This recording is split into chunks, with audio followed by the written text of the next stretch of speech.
제가 지금 말씀드린 대로요. 이 고린도서 1장 18절에서 25절은 여러 각도에서 설교할 수 있는 주제가 나올 수 있어요. 여러 각도에서 제가 여러 번 또 설교를 했던 구절이죠. 오늘은 제목을 갈보리 십자가라고 제가 정했습니다. 자, 갈보리 십자가와 관련해서 자, 어떤 질문에 대한 해답이 나올 것인가? 질문의 관점에 따라서 무엇인가가 다 다르게 나올 수가 있어요. 이 세상에 태어난 모든 사람들이 인생의 핵심 중요 질문은 세 가지로 요약돼요. 딱 세 가지. 뭐냐? 나는 누구인가 이거예요. 과연 나는 누구인가? 두 번째는 이 세상은 어떻게 창조되었는가? 세 번째는 과연 하나님은 존재하는가? 이 세 가지 질문으로 요약이 되게 돼 있어요. 어떤 질문이든지. 이것이 바로 세계관의 3요소라고 하는데 하나님, 세상, 인간이에요. 이 세상의 3요소예요. 인간의 모든 질문이 여기서 다 파생되어 나오는 것입니다. 파생되어서. 과연 하나님이 존재하신다면 어떤 분이신가 이것이. 이 세상에서 발생되는 수많은 문제들이 원인과 해결책은 무엇인가 이것이. 그렇다면 나는 어떻게 살아야 되는가? 어떻게 살아야 되는가? 죽음 후에는 어떻게 되는가? 이런 계속해서 발생되는 질문들이 끊임없이 이어지고 있어요. 꼬리에 꼬리를 물고. 이러한 인간의 수많은 질문들에 대한 해답이 바로 예수 그리스도라는 사실이에요. 예수 그리스도가 해답이에요.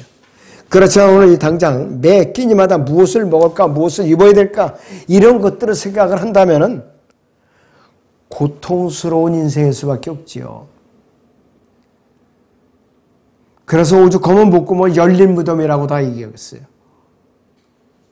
열린 무덤이라고. 오죽했으면은 눈만 떴다 하면 먹을 걸 마련하기 위해서 돈 벌어야 되니까. 바로 이러한 사람이야말로 어떻게 되는가? 갈보리 십자가에서 성경대로 죽으시고 장사되었다가 셋째 3일 만에 살아나신, 부활하신 예수 그리스도만이 유일한 해답일 수밖에 없는 것이에요. 이 사람이야말로 복음으로 의지해서 해결을 받아야 돼요. 이는 성경대로 그리스도께서 죽으셨다, 장사되시고 성경대로 셋째 날에 살아나신 것. 이 복음을 듣고 예수 그리스도를 믿고 영접해야만 모든 문제의 해결을 다 받을 수가 있는 것이.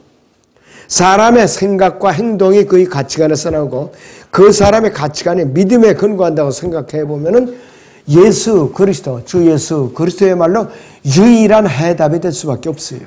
다른 건 해답이 없어요. 자, 본론으로 들어가면은 첫째는 사람들을 왜 갈보리 십자가를 거부하는가? 보통 거부하는 거 아주 완악하게 거부한다 이것이. 사도 바울이 기록한 본문의 말씀은 오늘날 갈보리 십자가에 관한 어떠한 의미가 있는가? 어떠한 의미가 있는가요? 여기 대해서 말씀을 하고 있어요. 왜 우리는 갈보리 십자가가 인생의 모든 질문의 최종적인 해답인가? 갈보리 십자가에서 피 흘려서 온 인류의 구속 사역을 완성해 놓으신 예수 그리스도께서 문제의 근원인지를 이신지를 믿지 않는 모든 사람, 믿지 않는 사람들에게 어떻게 대답하고 또 설득해야 할지 우리는 배워야 돼요. 세 가지로 요약이 됩니다. 여기서도.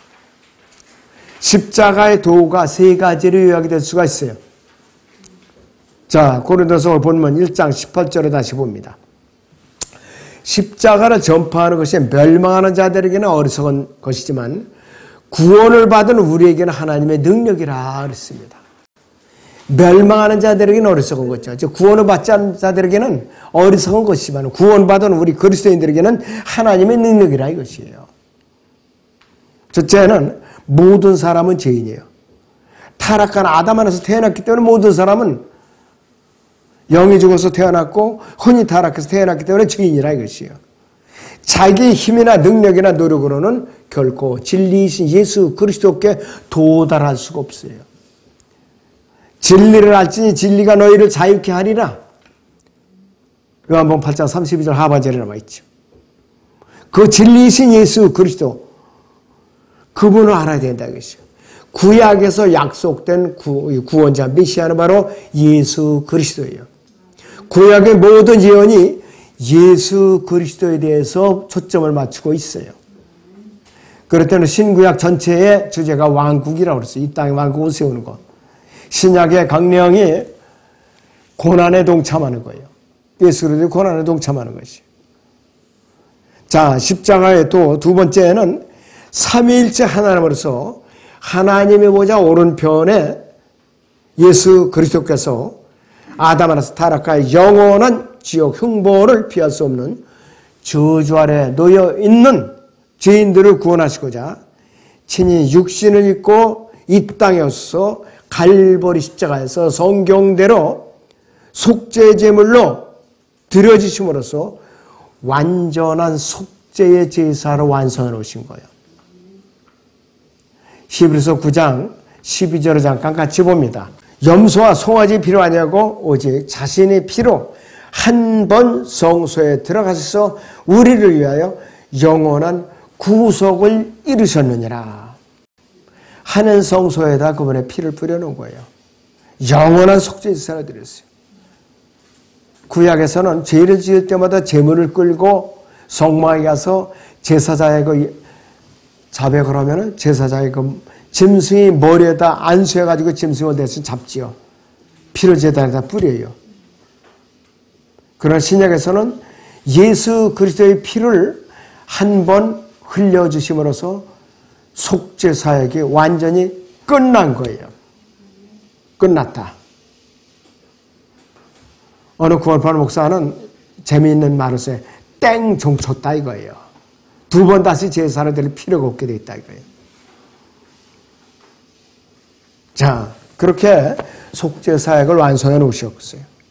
십자가의 도 세 번째는 예수 그리스도께서는 장사된 지 사흘 만에 성경대로 부활하셔서 교회 시대의 거듭난 성도들의 몸의 구속인 부활의 예표가 됐다 이거예요. 십자가의 도 세 번째죠. 예수 그리스도의 부활하심과 승천 이후에는 복음 안에서 유대인들과 이방인들 사이에 아무 차별이 없어요. 교회 시대에는 율법을 지켜서 구원받는 것이 아니라 복음을 듣고 구원받는 것이에요.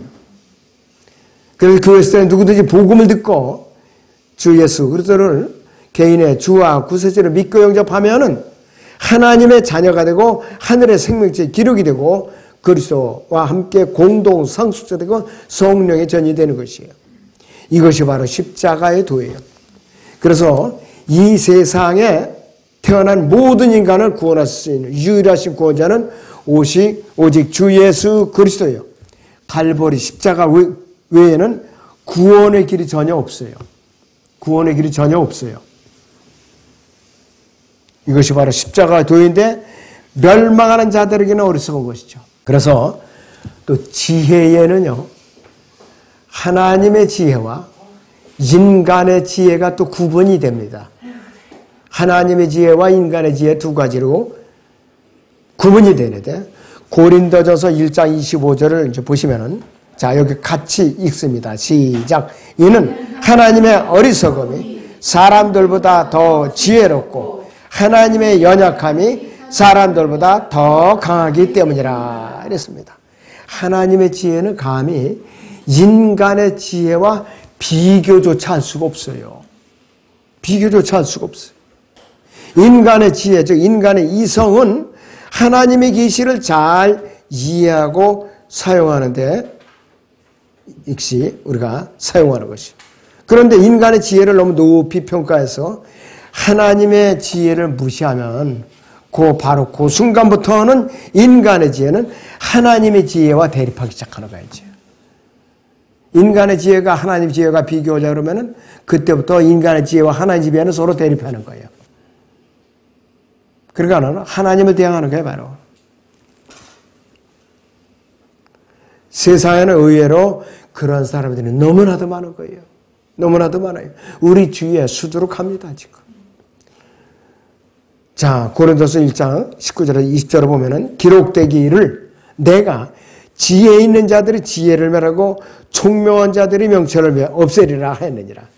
지혜 있는 자가 어디 있느냐? 학자가 어디 있느냐? 이 세상의 변론가가 어디 있느냐? 하나님께서 이 세상의 지혜를 어리석게 만드신 것이 아니야 이거예요. 아무리 똑똑한 지혜라도 하나님께서는 이 세상의 지혜를 어리석게 만들었다 이거예요. 그냥 아무리 똑똑하다고 뭐 지혜가 있는 사람이라도 하나님의 지혜에 대항해봤자 백전백패라 이것이에요.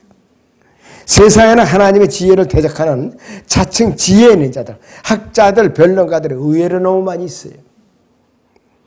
그런데 아무리 똑똑해도 타락한 인간의 지혜는 한계가 있죠. 한계가 있어요.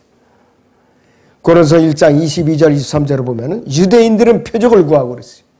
유대인들은 표적을 구하고 헬라인들은 지혜를 찾지만 우리는 십자가에 못 박히신 그리스도를 전파하느니 이것이 유대인들에게는 거치는 것이 되고 헬라인들에게는 어리석은 것이 되지만 이라고 말씀을 하고 있죠. 사도 바울 당시에는 인간이 자랑하는 세 가지가 대표적인 것이 있어요. 법과 군대로서 다스리는 로마 제국의 힘이 있었어요. 그 다음에는 지혜로서 하나님을 대적하는 헬라 철학이 있었고 율법으로서 하나님을 대적하는 유대교라는 종교가 있었어요. 그 당시에. 그래서 예나 지금이나 이 세 가지는 세상 지혜의 핵심이에요. 지금도 마찬가지예요. 인간의 관점에서 인간을 구원하는 가장 강력하고 위대한 세상의 체계였는데 그 당시에 로마인들이 바라보는 갈보리 십자가는 부끄러운 것이었어요. 왜 부끄러우는가? 그 당시에 로마 제국은 가장 흉악한 죄인을 사형시키는 것이 그 도구가 뭔가 십자가에다가 못 박아서 매다는 것이에요. 한편 유대인들에게는 거치는 것이었어요. 걸려 넘어지게 하는 것이었다 이것이요. 표적과 기적과 능력을 구하는 그들에게는 갈보리 십자가는 무능하기 짝이 없게 여겨질 거예요. 무능하기 짝이 없는 것이. 너무나 한심한 것이었어요. 마땅히 메시아로 왔다면 십자가에서 내려와서 로마 군대를 물리치고 왕국을 통치해야지 왜 비참하게 아무 힘도 없이 십자가 매달려서 저렇게 죽어가고 있는 거야 이거예요. 그러니까는 유대인들에게는 거치는 것이었어요. 자, 여기서 성경 마태복음 27장을 봅니다. 39절에서 44절을 봅니다.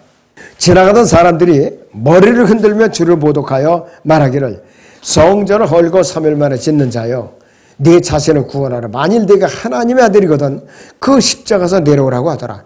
또 그와 같이 선임 제사장들도 서기관들과 장로들과 더불어 조롱하며 말하기를 그가 다른 사람들을 구원하였으나 자기 자신을 구원하지 못하는도다. 그가 이스라엘의 왕이면 지금 그 십자가에서 내려와 보라고 하라. 그러면 우리가 그를 믿으리라. 그가 하나님을 신뢰했으니 만일 그분께서 그를 원하시면 당장 그를 구원하시게 하라. 이는 그가 말하기를 나는 하나님의 아들이라고 하였음이라고 하더라. 주와 함께 십자가 못 박힌 강도들도 이와 같이 주를 비난하더라. 그들이 눈앞에서 유대인 앞에서는 무능하기 짝이 없는 거예요. 십자가 못 박혀서 죽으셨으니까. 그러니까 그들에게는 거치는 반석이 되어버린 거예요. 거치는. 자, 그래서 헬라인들에게는 미련한 것이었어요. 아주 미련한 것이었다 이거예요. 지혜와 논리적 사고를 하는 그들에게 갈보리 십자가는 무슨 투성이었다 이것이. 불멸하신 하나님은 어떻게 인간이 될 수가 있는가? 거듭나지 않았을까 이런 알 수가 없죠. 신비이니까. 하나님께서 어떻게 죽을 수 있단 말이야. 말도 안 된다 이거예요. 왜 하나님께서 어떻게 죽어? 자, 그래서 인간의 지혜는 하나님의 지혜인 갈보리 십자가를 거부할 수밖에 없었던 거예요. 그 당시. 자, 고린도서 1장 24절 상반절에 보시면은 하나님의 지혜에 있어서는 세상이 그의 지혜로 하나님을 알지 못하였고 그랬어요. 세상 지혜가 하나님 알 택이 없었죠. 이것이 바로 인간의 지혜의 한계예요. 성령으로 거듭나서 구원받은 사람에게는 어떻게 되느냐. 24절 보면은 부르심을 받은 사람들에게는 유대인들에게나 헬라인들에게나 그리스도는 하나님의 능력에 또 하나님의 지혜니라 그랬어요. 성령으로 거듭났으니까 알지요. 자, 그렇다면 두 번째 갈보리 십자가는 인간 개개인을 변화시키는 능력이 있어요. 갈보리 십자가는. 갈보리 십자가 능력인 이유는 첫째는 세상의 모든 권력과는 비교할 수 없는 죄와 죽음의 능력을 초월하기 때문에 그런 것이에요.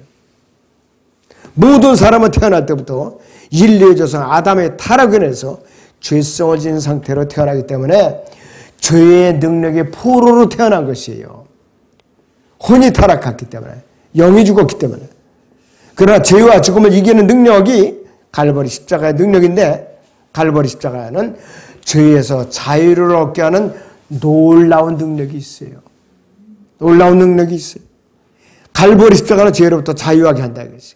개개인의 죄를 용서받고 하나님의 자녀가 되게 하는 능력이 있는 것이 갈보리 십자가예요. 이것이 구원의 바로 시제인데 2000년 전에 예수 그리스도께서 갈보리 십자가 위에서 완성해 놓으신 역사이기 때문이에요.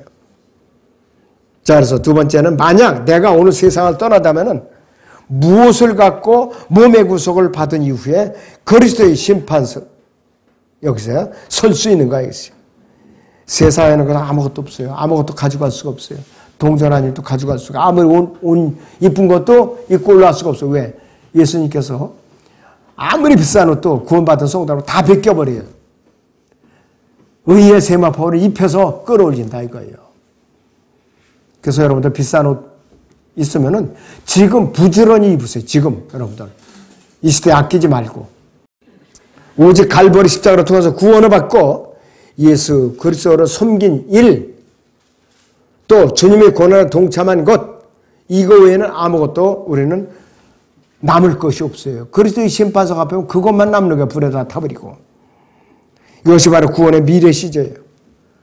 자, 세 번째는 어떤 것이냐. 오늘 이 순간에도 인생의 수많은 문제들이 이 지금 여러분들 설교를 듣고 있는 이 순간에도 밀려올 거예요. 속으로 마음속에. 매 순간마다 저희 유혹과 인생의 허무함과 온갖 근심, 걱정, 염려, 두려움 등이 내가 스스로 헤쳐나갈 수 있는 힘이 어디에 있는가 이거예요. 오직 갈보리 십자가만 바라봐야만 이겨낼 수가 있어요. 주님을 뵐 때까지 날마다 믿음으로 승리하는 힘이 갈보리 십자가에서 주님께서 이루어 놓으신 데서 근거하는 것이에요. 그래서 갈보리 십자가는 개개인의 신분을 변화시키는 능력이 있다 이거예요. 지옥 형벌에는 죄인에서 영생하는 하나님의 자녀로 변화시키는 능력이 있다 이것이에요. 그리고 죽음을 이기고 영원한 생명을 얻게 한 것이에요. 이보다 더 큰 능력이 어디 있어요? 세상에 아무것도 없어요. 그래서 우리는 세 번째는 누구든지 갈보리 십자가를 선택하는 지혜가 필요하다. 갈보리 십자가를 선택하는 지혜가 필요해야 돼요.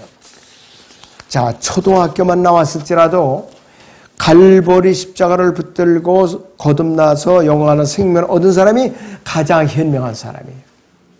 가장 구원받기 힘든 사람이 철학 공부를 한 사람들이 참 구원받기가 힘들다고 그래요.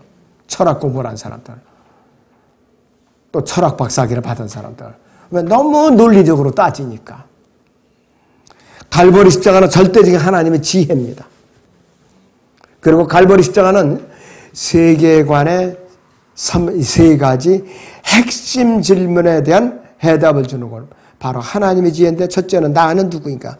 내가 왜 세상에 태어나는가? 나의 존재, 가치와 목적은 무엇인가? 과연 나는 누가 나의 이러한 질문에 해답을 줄 수가 있는가? 오직 갈보리 십자가 못 박혀 죽으신 하나님의 지혜이신 예수 그리스도밖에 없는 것이에요. 두 번째는 갈보리 십자가는 하나님께서 누구이신지를 알게 해주는 거예요. 갈보리 십자가는 죄악을 심판하는 하나님의 공의가 있는 곳이에요. 동시에 죄인을 용서하시는 하나님의 몸부림 지심과 그분의 자비가 배어있는 것이 갈보리 십자가입니다. 하나님께서는 이 세상 죄인들을 용서하시기 위해서 그분의 아들이신 예수 그리스도를 갈보리 십자가에 아낌없이 내어주신 거예요. 자, 그리고 갈보리 십자가는 세상이 어떤 곳인지 그리고 죄가 무엇인지 알게 해주는 능력이 바로 갈보리 십자가예요. 세상의 모든 고통의 근원은 죄 때문인데 인간의 죄 문제를 근본적으로 해결해주는 죄의 해독제가 어디냐? 바로 갈보리 십자가입니다. 바로 여러분들. 갈보리 십자가예요. 그리고 삶과 죽음에 대한 해답을 주는 곳이 갈보리 십자가예요. 갈보리 십자가를 아는 만큼 하나님을 알게 돼 있고 나를 알고 세상을 알게 되는 것이에요. 갈보리 십자가의 의미를 아는 만큼 하나님을 알게 돼 있고 그만큼 나를 알고 세상을 알게 된다 이것이에요. 바로. 갈보리 십자가를 모르면 모를수록 하나님도 세상도 나 자신도 제대로 알 수가 없다는 것이에요. 그러면 갈보리 십자가는 하나님의 능력이고 하나님의 지혜입니다. 바로. 여러분들 단순하게 눈에 보이는 나무 십자가가 아니에요. 의미를 잘 여러분들이 파악을 해야 돼요. 이 세상의 모든 죄인들은 십자가의 도 앞에 서야 되는 것이에요. 선택이 아니라 의미이고 필수예요. 회피할 수도 없고 차일피일 미룰 수도 없는 필수랍니다. 이걸 피했다가는 어디 가죠? 지옥 가는 거예요. 바로. 자, 그럼 마지막으로 네 번째, 과연 내 안에 진정으로 갈보리 십자가의 사건을 경험한 적이 있는가 이거예요. 저 거듭나느냐 이거예요. 성령으로 거듭나는가 이거예요. 혼의 구속을 받았느냐 이것이에요. 바로. 오스카라는 신학자는 이렇게 말했어요. 세계 역사가 복잡한 것 같아도 결국 세 가지 사건에 종속된다고 그래요. 첫째는 창조이고 그 다음은 종말이다. 그리고 한가운데 예수 그리스도의 갈보리 십자가 사건이 있다. 창조부터 갈보리 십자가 사건까지는 약속의 시간이요. 저 시간, 예배의 시간인데 십자가 사건부터 세상 끝까지는 성취 시간이 있다 그랬어요. 그런데 갈보리 십자가 사건이 있기 때문에 두 가지 사건도 의미를 갖고 있다. 결합되어 있다 이거예요. 갈보리 십자가로 중심으로 과거와 미래가 결합되어 있다 이것이. 마치 모래시계처럼 창조부터 십자가 사건까지 역사는 갈보리 십자가로 향해 나가게 돼 있다고 그랬고 그 다음에 갈보리 십자가로부터 종말까지 이 우주의 종말까지 역사는 갈보리 십자가 사건을 성취하는데 갈보리 십자가는 하나님의 능력이요 하나님의 지혜인데 세상 사람들이 완악하게 거부하고 있다 이거예요. 하나님께로부터 아주 작은 지혜를 가지고 감히 하나님의 지혜를 비웃고 있어요 인간이. 그러니까 가증스럽죠. 고린도서 1장 19절에 보면 기록되기를 내가 지혜 있는 자들의 지혜를 멸하고 총명한 자들의 명철을 없애리라 하였느니라. 이 말씀대로 그러한 지혜를 하나님께서는 없애버리세요. 아주 무시해버리세요. 그래서 하나님의 지혜와 능력인 예수 그리스도와 갈보리 십자가를 모르는 것이에요. 하나님 이해는 무시하면 모르는 거예요. 다시 말하면 그들은 갈보리 십자가의 은혜와 하나님의 능력 안으로 들어오지 못한다는 의미예요. 구원받지 못했다는 것이에요. 지옥 간다는 그 뜻이에요. 바로. 그러나 갈보리 십자가를 겸손하게 받아들인 사람들은 자기의 작은 지혜를 겸손하게 내려놓고 하나님의 지혜인 예수 그리스도를 붙드는 사람들이에요. 구원받는 사람들이라 이것이. 그 하나님의 능력을 붙드는 사람들에게는 하나님의 지혜와 능력이신 예수 그리스도, 주 예수 그리스도와 갈보리 십자가를 알게 하고 그 은혜 가운데 꾸준히 머물게 하셔요. 그래서 이 갈보리 십자가는 자기의 지혜와 능력을 의지하는 사람이지 아니면 하나님의 지혜와 능력을 의지하는지를 구분하는 기준이 되는 것이에요. 이러한 의미에서 갈보리 십자가는 영원한 생명으로 가는 길인지 아니면 멸망의 길로 가는 길인지 갈림길이다 이것이에요. 그만큼 중요한 것이에요. 아무튼 여러분들이 갈보리 십자가의 의미를 이 시간을 통해서 깊이 되새기기 바랍니다. 기도하겠습니다.